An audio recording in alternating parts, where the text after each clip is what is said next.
देखिए, दुनिया में कोई ऐसी समस्या नहीं है जिसका सॉल्यूशन ना हो। लेकिन हम अच्छे, आप बुरे, इस सोच से अगर आप वर्क करोगे तो मुझे लगता है इसका कोई सॉल्यूशन नहीं निकलेगा। मैं हुँ, बता रहा हूँ 2013 में ये बीजिंग मॉडल की बहुत ज़्यादा चर्चा होती है।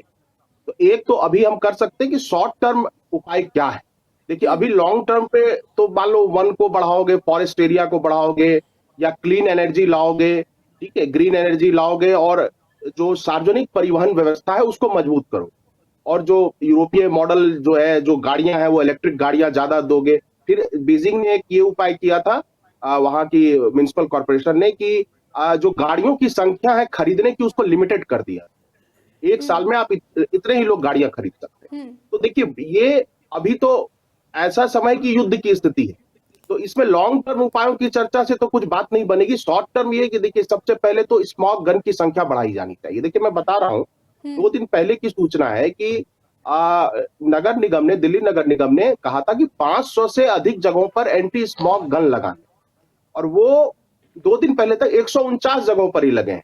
मेरा हुँ, ये कहना है, ठीक है, हर सरकार कुछ न कुछ काम करती ही है, लेकिन एक तो ये 500 स्मॉग गन लगाने का फैसला भी बहुत देर से हुआ, और ये अभी लगे भी नहीं है। ये 149 जगहों पर ही लगे हैं अभी तक। हुँ, तो ये है कि आपको स्मॉग गन तो हर जगह लगाओ, स्प्रिंकल तो करो, हर जगह छिड़काव करो, ताकि अभी पॉल्यूशन में कमी आए। दूसरी बात क्या है, देखिए, एक तो ये है कि हमें इस समस्या से निपटना है। दूसरा ये है कि जो अस्थमा के मरीज, जो बच्चे हैं, छोटे बच्चे, जो बुजुर्ग हैं, जो प्रेग्नेंट वुमेन है, उनके केयर के लिए हॉस्पिटल में अलग से वार्ड तो बने, कि जो वहां जाए तो वो उनका तुरंत इलाज हो, हुँ, उनको मेडिसिन मिले।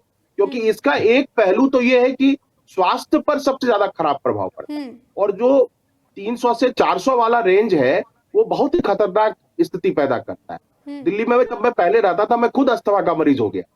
तो और सीएनजी गाड़ियों की संख्या बढ़ाई जानी चाहिए, जो अभी शॉर्ट टर्म ठीक है। उपाय। क्योंकि देखिए, अभी अब कहोगे, अभी चर्चा करोगे वन लगाना है, क्योंकि 13% वन का वन एरिया है, होना चाहिए। फॉरेस्ट का एरिया है।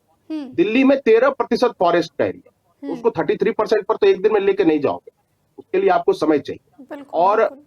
इसके लिए जो आपको क्लीन एनर्जी, ग्रीन एनर्जी चाहिए, उसके लिए भी आपको प्लांट लगाने होंगे। उसके बाद देखिए क्या है, जो बिल्डिंग्स बनती है, तो हुँ, उनसे भी बहुत ज्यादा पॉल्यूशन होता है। तो कम से कम अभी ये सारे काम रोक देने चाहिए। और हुँ, जो ग्रेप 3 हटाया गया उसको फिर से लागू कीजिए। वो नॉर्थ इंडिया की समस्या है। और आप देख रही हैं कि हम लोग प्रदूषण पे ही चर्चा कर रहे हैं, और कितना ज्यादा आपस में सारे पार्टियों के प्रवक्ता लड़ रहे हैं। मुझे लगता है इस लड़ने से तो समस्या का समाधान नहीं होगा। हुँ, सब आपस में मिल बैठ के, देखिए, मैंने बोला कि इसका एक लॉन्ग टर्म सॉल्यूशन आपको निकालना। और वो लॉन्ग टर्म सॉल्यूशन क्या है? आपको फॉरेस्ट एरिया बढ़ाना है। दूसरा, आपको इलेक्ट्रिक व्हीकल को प्रमोट करना है, उसको सब्सिडी देना है।